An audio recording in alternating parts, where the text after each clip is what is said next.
Assalamualaikum warahmatullahi taala wabarakatuh. So, bila kita tengok dalam posting-posting saya yang sebelum-sebelum ni mengenai rawatan Islam, ada banyak yang suruh buat video lah mengenai rawatan Islam itu sendiri sebenarnya. Tapi saya rasa macam tak layak lah untuk saya bercakap dalam video. Saya cubalah. Hari ini kita ceritakan mengenai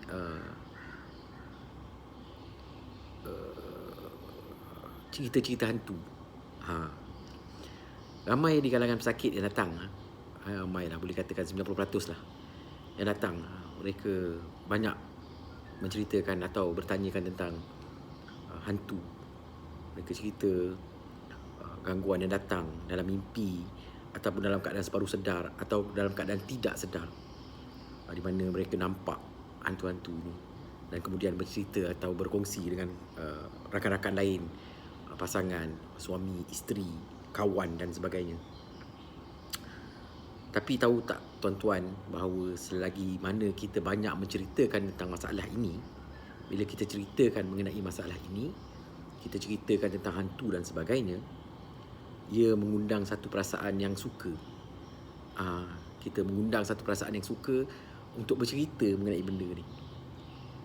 Cuba tengok kalau kita cerita pasal hantu, cakap pocong, kuntilanak, polong, hantu bungkus, aku ternampak satu bayangan atau hitam yang ada di pokok. Percayalah cakap saya, orang yang mendengar itu, dia akan menyambung cerita ni. Dia kata kawan saya pun dulu nampak benda ni. Bukan kawan saja, mungkin aku dulu pun macam tu juga. Aku tengok, ya Allah, gitu, hantu ni kan. Lepas tu mereka menceritakan pengalaman mereka sendiri. Yang mengisahkan perkara itu kepada dia ialah orang yang ada masalah. Orang yang ada masalah, orang yang mempunyai gangguan. Tapi bila kita ceritakan kepada orang ni, dia pula yang lebih macam lebih sudu dari kuah lah. Kita tengok sendiri. Mereka menceritakan pengalaman mereka, sedangkan pesakit ini, dia cuba menyampaikan cerita dia. Cerita mengenai dia, kisah dia. Apa kisah dia, apa yang dia nampak, apa yang dia rasa, macam mana gangguan tu berlaku. Kalau kita tengok benda ni berpusing-pusing, masing-masing pengalaman kawan tu akan masuk, dan dia ada 2 atau 3 impact kepada pesakit atau mangsa yang dengar kisah ni. Satunya, dia akan jadi positif lah. Dia kata, dia pun kena, jadi tak payah takut lah, aku tengok dia kena, dia okey. So dia biarkan. Yang nombor 2-nya, dia akan jadi lebih takut. Mana tak, kalau dia nak tidur kan, dia terbayang bahawa dia tidur. Bila dia berpusing dari tempat tidur tu, hantu tu akan tidur sebelah dia. Jadi ketakutan tu akan timbul. Ketiganya, dia mula akan tunduk kepada gangguan itu. Jadi ketiga-tiga perkara ini sebenarnya tidak bagus. Tidak bagus. Yang perasaan positif tu tak bagus sebab dia sudah menafikan atau dia tidak mahu berjumpa dengan perawat Islam atau perawat lain lah. Saya cakapkan perawat Islam kerana rawatan yang dibuat di pusat rawatan Ikhtiar tu ini ialah bersandarkan kepada Ruqyah Asyariah. Maksudnya kami membacakan jampi yang datang daripada Quran.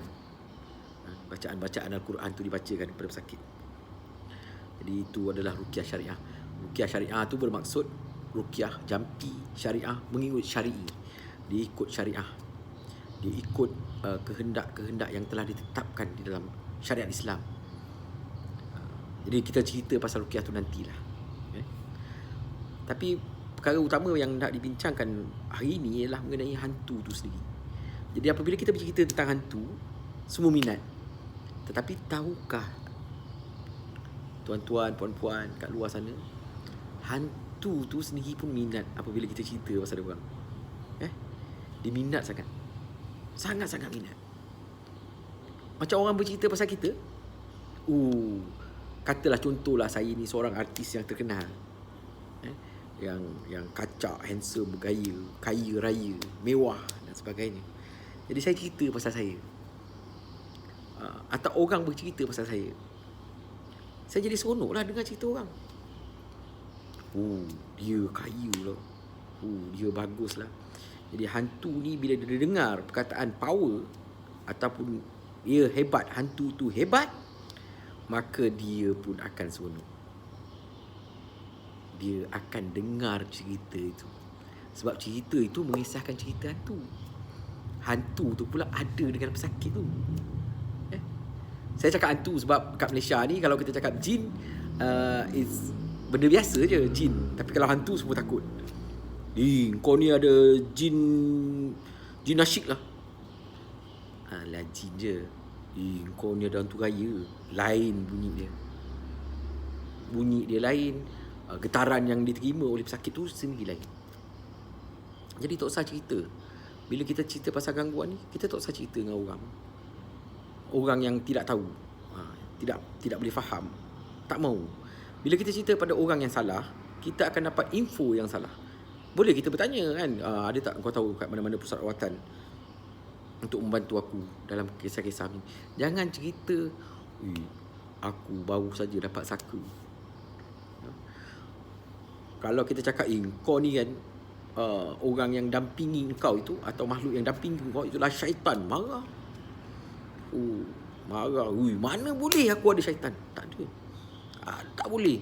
Tapi kalau kita cakap kau ni ada orang pendamping, pendamping kau, jaga kau, dia perhatikan hidup kau, suka, bangga.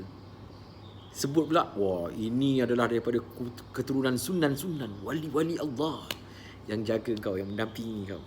Ingat wali Allah tidak mencampuri urusan manusia dan jadi wakil kepada Allah untuk menjaga manusia. Tak. Dia umum. Wali ini bersifat umum. Dia tidak pilih kasih. Datang jaga saya, duduk kat belakang saya, pakai serban, pakai tanjak, pakai keris. Dia tak buat macam tu. Dia umum. Dalam satu kawasan, ada ulama yang mengatakan bahawa sekiranya terdapat seorang wali di dalam kawasan itu, maka 40 rumah keliling itu akan dijaga oleh Allah Subhanahu Wa Taala kerana keberkatan daripada wali itu. Tapi individually, perseorangan tak ada. Bila masuk dalam badan, siapa kau? Aku Sunan Kalijaga. Hebat tu. Siapa kau? Aku Syekh Jalani. Dia tanya tarikh lahir Syekh Jalani bila? Diam. Aku tak boleh cakap. Aku tak boleh cakap ni. Sebab itu rahsia. Jadi pelik, kan? Jadi sangat-sangat pelik. Kenapa pula wali nak masuk dalam badan orang? Fikir sendiri. Rasukan itu berlaku apabila jin tu masuk dalam badan orang dan mengaku mereka ini wali. Wali tak mengaku wali, Pergi cari wali yang mengaku wali. Kalau orang tu mengaku dia wali, maka dia bukan wali. Okey. Nanti kita sambung balik. Ini percubaan pertama saya. Jadi salam kenal daripada saya, Zailan. Saya daripada Pusat Rawatan Ikhtiar. Dah lama dah buat rawatan Islam. Tapi baru-baru ni saya baru berpindah ke Pandamaran. Dulu daripada Bandar Puteri Kelang, pusat rawatan saya di sana. Saya pindah ke sini. Jadi ada apa-apa soalan, bolehlah PM. Ini percubaan pertama saya. Kalau ada silap atau penambahbaikan, sila bagi tahu. Assalamualaikum warahmatullahi wabarakatuh. Selamat berpuasa.